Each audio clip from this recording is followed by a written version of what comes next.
Today, we'll be making my final prediction for the 2024 election.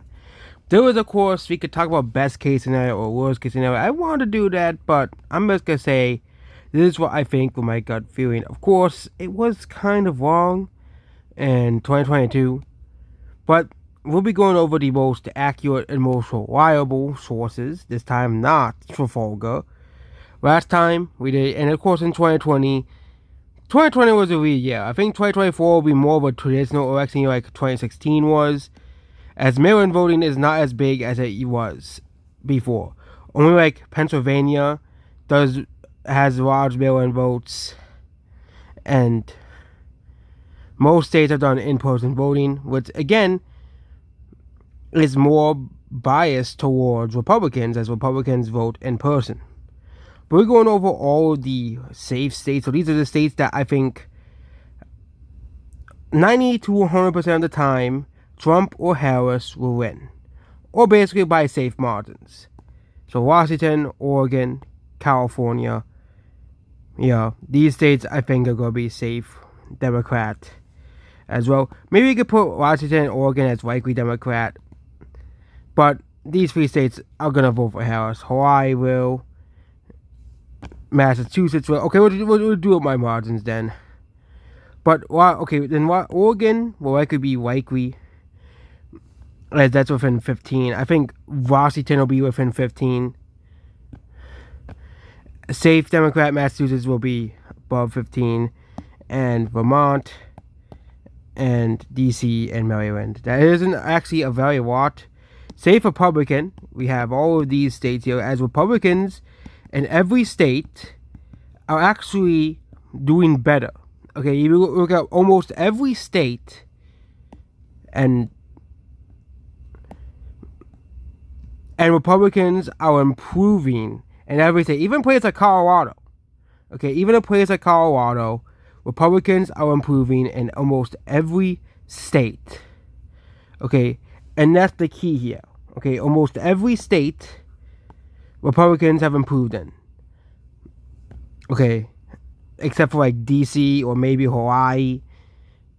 Or some super liberal areas in like Oregon, Washington.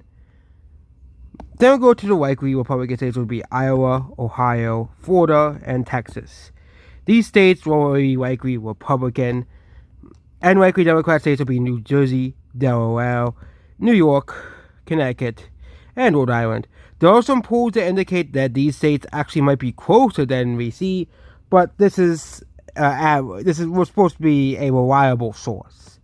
And Illinois and Colorado can also be in the likely margin, 5 to 14%. Green Republican states are mostly the Sun Belt states. These states will be within 2 to 4%. Now, 1 to 4%, which means Pennsylvania will be Green, Republican, and Wisconsin. I think Trump will win these states by at least 1+ points.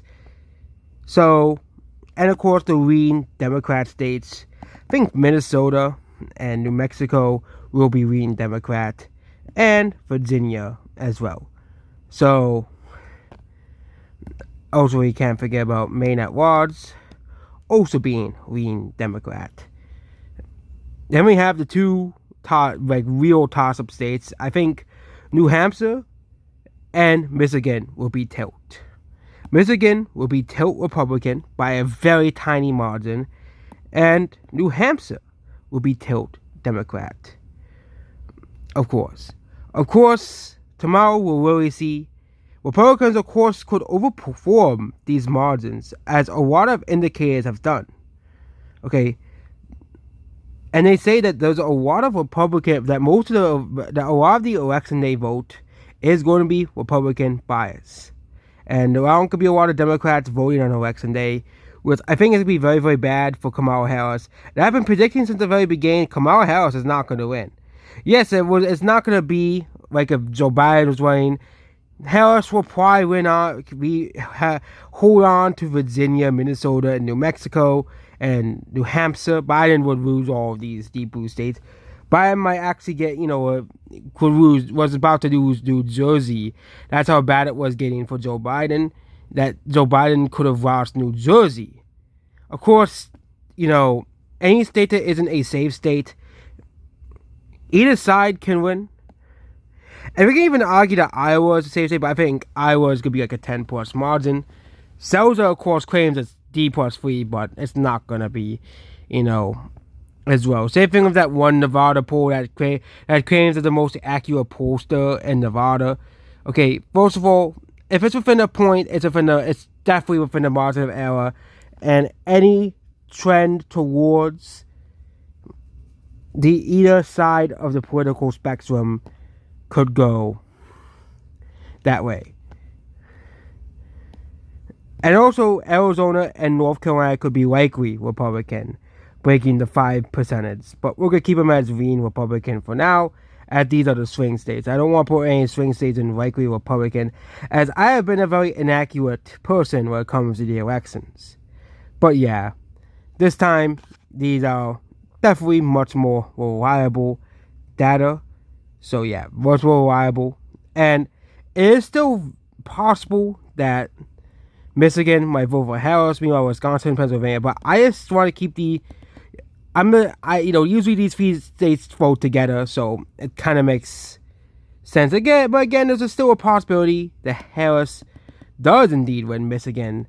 Meanwhile, Trump wins the other two states, which I think is equally as likely as the scenario. Same thing with Trump winning New Hampshire, or even winning Virginia, Minnesota, New Mexico. Trump could win a surprise state, which is actually pretty likely at this point, and the most likely surprise state I think is New Hampshire. And of course, there is a possibility Trump could win Virginia or Minnesota. Or heck, he could even win like New Jersey. But even if Trump somehow does not win the Rust Belt, Trump could still win the presidency through like New Hampshire, Virginia, and New Mexico. But Trump's best path to victory is winning the Rust Belt. That is his number one path to victory. Goodbye.